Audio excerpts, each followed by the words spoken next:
Partendo dalla filosofia Slow Food che vuole prodotti buoni, puliti e giusti, eh, questo dà una mano d'aiuto anche al settore olivicolo, quindi al prodotto di eccellenza che è l'olio extravergine d'oliva.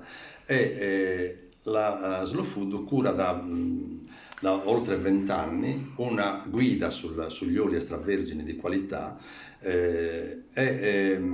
vengono scelti gli oli che rispettano certe caratteristiche di sostenibilità, che abbiano delle caratteristiche organolettiche eccellenti,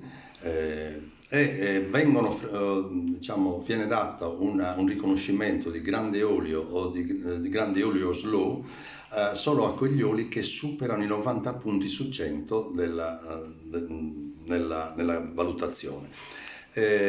Un altro aspetto importante, oltre alla guida, è quello dei presidi degli olivetti secolari. E questo per dare una mano ai produttori che hanno olivetti di 100, 200, 300 anni, che c'era il rischio che si abbandonassero, e quindi proprio per salvaguardare questo enorme patrimonio, addirittura in tutta l'Italia, perché è l'unico presidio a livello nazionale.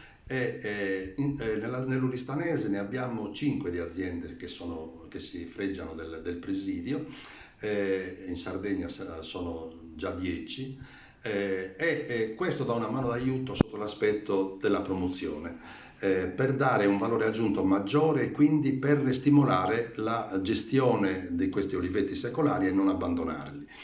Poi l'aspetto importante è che Slow Food in tutte le proprie eventi e nelle manifestazioni dà un'importanza notevole anche nella ristorazione, per stimolare gli stessi operatori della ristorazione a usare oli di alta qualità. Non c'era un'attenzione particolare per l'olio, normalmente non veniva neanche olio nel modo generico, mentre nel vino ormai è caratterizzato dalle cultivar, quindi dai vitigni particolari come Cannonau, Vermentino, Cagnulari, che non si dice più vino, si parla proprio del vitigno e quindi dell'olio, del vino ottenuto. Nell'olio non c'è ancora questo. Noi abbiamo cercato di stimolare e di inserire nei menù la presenza dell'olio con il nome dell'olio, quindi olio di semidana, olio di bosana, olio di nera di villacidro, e gli abbinamenti con i piatti, perché il problema più importante è sicuramente quello, l'abbinamento con i piatti, soprattutto quando si usa crudo. Perché ovviamente l'abbinamento è importante, perché non posso mettere un olio che ha una aggressività importante di ammaro, piccante, eccetera, in un piatto di ricatto. Quindi devo andare invece su oli più armonici, meno aggressivi. Ecco. E su questo appunto Slow Food ha speso molto e questo crea poi anche un movimento all'interno dell'associazione per il consumo consapevole del prodotto.